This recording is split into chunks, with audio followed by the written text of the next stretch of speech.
Pose with the fans. Pose with the pose with the pose with the fans. Pose with the pose with the pose with the fans. Pose with the fans. Halo semuanya, kami dari kelompok Kerajaan Majapahit. Perkenalkan, aku Yalina, aku Andini, aku Dela. Ikutin kita terus ya. Nah, karena kita lagi bahas Kerajaan Majapahit, kalian tahu nggak sih kalau Kerajaan Majapahit itu adalah kerajaan terbesar dan terkuat di Nusantara pada abad ke-13. Nah, salah satu peninggalannya itu adalah sumpah. Nah, sumpah apa sih? Sumpah Palapa. Bener banget tuh. Kalian tahu nggak sih isi Sumpah Palapa? Oke, jadi Sumpah Palapa ini diucapkan oleh Mahapati Gajah Mada. Nah, isi dari sumpahnya itu adalah Lamun Huwu Skala Nusantara Isun Amukti Palapa, yang artinya jika sudah mengalahkan Nusantara, saya baru akan melepaskan puasa. Awal berdirinya Majapahit. Kerajaan Majapahit berawal dari runtuhnya kerajaan Singasari akibat pemberontakan Jayakatwang, Adipati Kediri. Nah, Raden Wijaya, menantu Raja Kertanegara dari Singasari, berhasil melarikan diri dari serangan Jayakatwang dan membangun kekuatannya di Madura dengan bantuan Arya Wiraraja, Adipati Madura. Nah, setelah ia berhasil mengalahkan Jayakatwang, Raden Wijaya mendirikan kerajaan Majapahit di Trowulan, Jawa Timur pada tahun 1293. Masih kejayaan Kerajaan Majapahit terjadi pada masa pemerintahan Hayam Wuruk 1350 sampai 1389.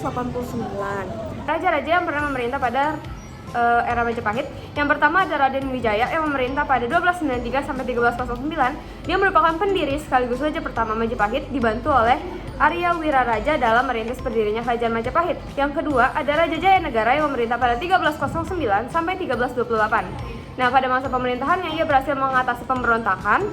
Kemudian ada Tribuana Tunggadewi. Nah, dia adalah raja pada 1328 sampai 1330.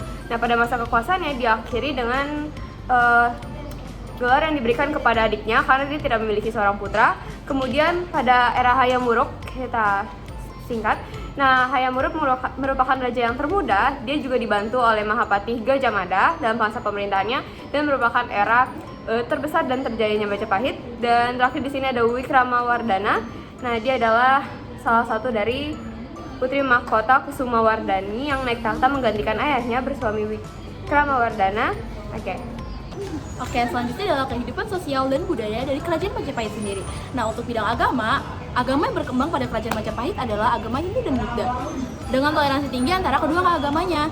Selanjutnya adalah sistem sosial. Untuk sistem sosialnya sendiri, masyarakat terbagi menjadi Brahmana yaitu pendeta, Ksatria, bangsawan dan prajurit, Waisya, pedagang dan petani, dan Sudra yaitu rakyat biasa. Terakhir adalah kesenian dan sastra. Untuk kesenian dan sastra, ada kitab Sutasoma karya Empu Tantular yang berisi sebuah yang terkenal yaitu Bhinneka Tunggal Ika yang berarti berbeda-beda tapi tetap satu. Nah, selanjutnya kondisi perekonomian Majapahit. Dari segi pertanian, Majapahit itu mengandalkan sawah irigasi yang maju. Nah, dia juga memiliki komoditas utama berupa padi, rempah-rempah, kapas, dan palawijaya. Nah, juga dari aspek perdagangan, Majapahit menjadi pusat perdagangan internasional di Asia Tenggara dengan memiliki pelabuhan utama di Ujung Galuh dan Canggu. Barang dagangan berupa emas, rempah-rempah, kain sutra, dan hasil pertanian, dan memiliki mitra dagang yakni dari Tiongkok, India, Champa, dan Arab. Oke, selanjutnya adalah penyebab kemunduran dari Kerajaan Majapahit. Nah, penyebab kemundurannya itu ada 3. Yang pertama, banyak wilayah taklukan yang melepaskan diri. Yang kedua, terdapat konflik perebutan tahta. Yang ketiga, meletusnya perang para Grek. Dan terakhir, semakin berkembangnya pengaruh Islam di Jawa. Nah, berikut adalah peninggalan-peninggalan pada masa Majapahit. Yang pertama itu ada prasasti.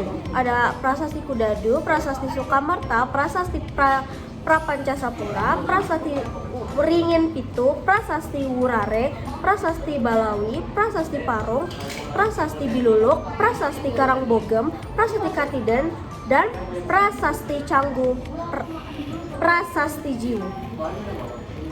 Oke, selanjutnya ada dari candinya. Candinya ada Candi Tikus, Candi Bajang Ratu, Candi Wringin Lawang, Candi Brahu, Candi Pari, Candi Penataran, Candi Jabung, Candi Sukuh, Candi Ceto, Candi Wringin Brangjan, Candi Surawana, Candi Minak Jinggojar, Candi Rimbi, Candi Kedaton, dan Candi Sumberjati. Oke, yang terakhir peninggalannya adalah kitab. Kitab yang pertama adalah kitab Sutasoma yang dibuat oleh Empu Tantular yang menghasilkan semboyan Bhinneka Tunggal Ika. Dan terakhir ada kitab Negara Kertagama yang dibuat oleh Empu Prapanca. Thanks for watching.